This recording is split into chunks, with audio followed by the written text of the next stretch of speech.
தட்டை உடச்சி விட்டு நல்லா காய வச்சு எப்படி தான் தட்டு இது வந்து நல்லா காயணும். இது நல்லா பச்சையாக இருக்குது. இது காய்ஞ்சதுக்கு அப்புறம் தான் எடுத்து போர் வைக்கலாம். அப்புறம் தான் போர் வந்து நல்லா இருக்கு தட்டு. இதெல்லாம் பார்த்து எடுக்கலாம். இல்லைன்னா பாம்பு வந்து கொத்து நீங்கள் கால் போட்டுரு. அப்புறம் பாம்பு எடுக்க மேலே புரியுதா? இப்போ தான் அந்த குச்சியில் வந்து அந்த அடியெல்லாம் அறுத்து விட்டாங்க. அந்த மண் கீழே கொட்டா இந்த கட்டி கட்டியே இருக்குது. இப்போ இருக்கா கட்டி கட்டியே இருக்குல்ல, மாடு சிங்காது.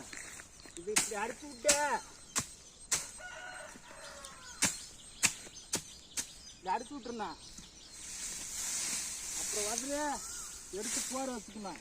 அப்போதான் மாடு நல்லா தீருங்க. இல்லைன்னா அந்த தட்டு இருக்கிறதால மண்ணில் போய் வகுத்துல போய் கட்டுக்கு மண் மாடு அப்புறம் அழுகும். என்ன ஆளுங்க தூரம் தள்ளி இல்லை சருன்னு வந்துடுறப்போ